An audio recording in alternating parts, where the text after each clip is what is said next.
Hey guys, it's Mr Miraie here, and in today's video I have for you guys another brand new top 10 list.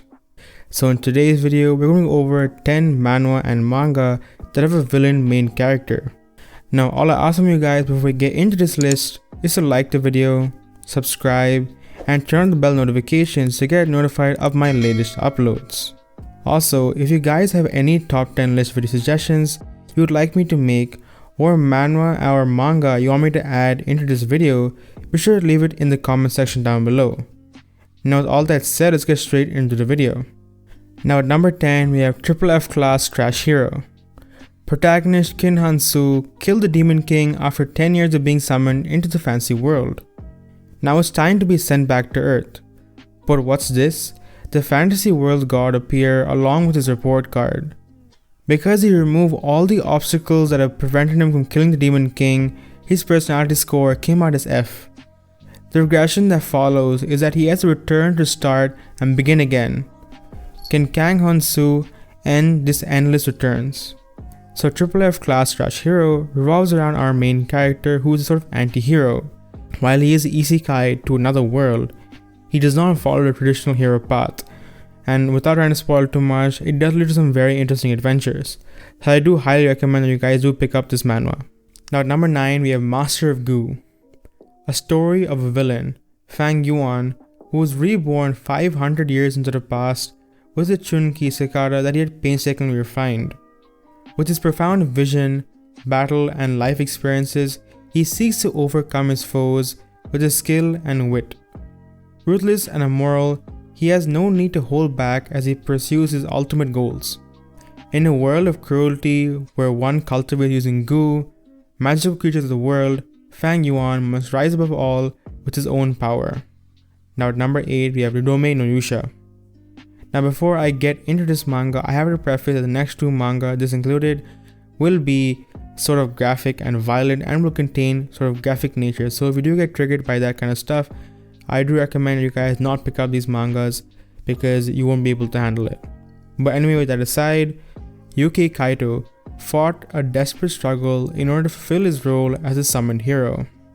He defeated the Demon Lord and saved the very world he lived in, only to meet an end filled with betrayal. The companions that he had trusted throughout his journey betrayed him and killed him by sticking a blade through his chest. It was then that he swore to himself that if given another chance, he would no longer so rigidly cling to the concept of faith.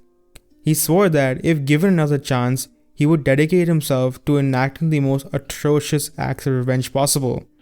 He swore that if given another chance, he would do things right. He'll kill every single last one of them. He swears it. And so he died, leaving behind naught but a series of menacing last words. But his story has yet to end. A voice resounded through his head and informed him that there was a more to his fate than what lay beyond the grave. So Nidome no YUUSHA is a very revenge-driven plot if you love gory villain MCs who care about nothing other than just destroying people, torturing them, and doing all kind of heinous acts, and I do highly recommend you guys pick this up. Now at number 7 we have the hero who seeks revenge shall exterminate with darkness. Raoul, who had defeated the Demon King as the strongest hero, should have become the savior of the world. Having his treasured companions and family killed by power-hungry aristocrats, he was executed with false charges brought against him by the princess. Just before his life collapsed, at last his heart fell into darkness. He swore he would take those traitors and tear them limb from limb, burn them at the stake, sever them into pieces, skewer them. He would kill every single last one of those bastards without mercy and make them taste hell's suffering. Obtaining the power of darkness, Raoul was revived. Sneering, he vowed revenge. Several days later, after the hero's revival, in the imperial capital where flowers bloomed in profusion, the parade that would advance towards tragedy began. So this manga is a very, again, revengeful plot. It is pretty similar to Nidome no YUUSHA, but it does keep aside certain facts that I can't really get into without spoiling the plot. But they're pretty similar in the fact that they're both heroes or really strong people who then got betrayed and now are just on this revenge-filled this destruction sort of plot base. But it's pretty badass. So number 6 we have reverse villain. Jung Woo, who was reincarnated into the past and tried to conquer Miram, continued his conquest. Because of Shin Ryong, who was left in a reincarnation cycle along with him, he fails to conquer Miram. In the end, even the 5th attempt fails and he was reincarnated into modern times. Reincarnating into the modern world changes Jung Woo's passion and dream. He seeks a battle with a powerful enemy, but he's too powerful for most. This is a story of a persistent relationship that is continued from lifetime to lifetime and how he breaks free from a monotonous goal. Now at number 5 we have Magic Emperor. It was always like this. The Demon Emperor had the highest title, which could only be passed on by inheritance. Leaving this world to the betrayal of a friend, he was reborn, except that he had lost his powers. His physical companion became his inner demon, which dragged him into dubious affairs if not troubles at all. In the end, he became withdrawn and closed. And his new position in life was also embarrassing. He became a butler to a noble house to the daughter of a noble woman. So Magic Emperor is a very famous villain-based and very popular manhwa with a villain-based main character. I particularly like the art style in this manhwa. It really brings out the sort of evil character that the main character definitely is. And I do recommend you guys still picking it up because the MC is pretty freaking badass. Now number 4 we have Re Monster. After his unfortunate death, Tomoki Kanata has been reincarnated as a member of the weakest race, a goblin named Ro. However, Ro has retained his previous life's memories, as well as an ability that allows him to gain strength and abilities from eating. He also possesses a unique evolutionary tree. Now Ro has made a promise to himself that he would live his life to the fullest. In this alternate world of survival of the fittest, events unfold with competent subordinates and comrades. Now number 3 we have from common job class to the strongest in the world. Among the class transported to another world, Nagumo Hajime is an ordinary male student who didn't have ambitions nor aspiration in life, and thus called incompetent by his classmates. The class was summoned to become heroes and save a country from destruction. Students of the class were blessed with cheap certifications and cool job classes. However, it was not the case with Hajime, with his profession being a synergist and his very mediocre stats. Synergist, to put in another word, was just an artisan class. Being the weakest, he then falls into the depth of the abyss where he and his classmates were exploring a dungeon.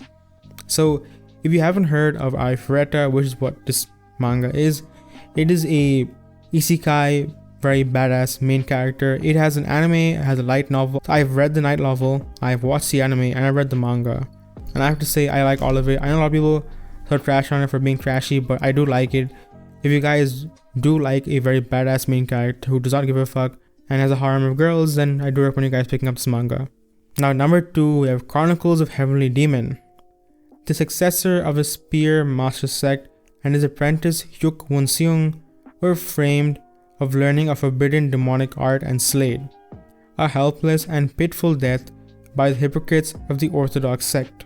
The moment Won-seung faced his death, the artifact of the Spear Master sect emitted life and gave him a new life, now having 2 identities, one being the member of the Orthodox sect and the other the demonic cult. But his objective is one: vengeance. Accepting his destiny and remembering his grudge, Won-seung trains in martial arts, and his time of revenge slowly comes closer, to take over the demonic cult and punish the hypocrites of the Orthodox sect. The revenge story of number 900, Won-seung, growing in tasks of life and death. And number 1 we have Marshall Peak. The journey to the Marshall Peak is a lonely, solitary, and a long one. In the face of adversity, you must survive and remain unyielding. Only then can you break through and continue on a journey to become the strongest. Sky Tower tests its disciple in the harshest way possible to prepare them for that journey. One day, the lowly sleeper, Kyang Kai, managed to attain a black book, setting him on the road to the peak of the martial world. So Marshall Peak is by far the biggest manhwa on this list. It has over 720 chapters. I'm pretty sure it's updated daily, so you guys have plenty, and I mean plenty, to binge read. I mean, I even haven't gotten through this. I'm over 500 chapters deep though, so yeah, you guys have plenty and freaking plenty to read. So yeah. And also, I recommend the story is pretty good. The guy collects some pretty nice waifus. The art is pretty good, and he is pretty evil in certain ways, but he's also pretty nice in certain ways, which I guess redeems his character a lot.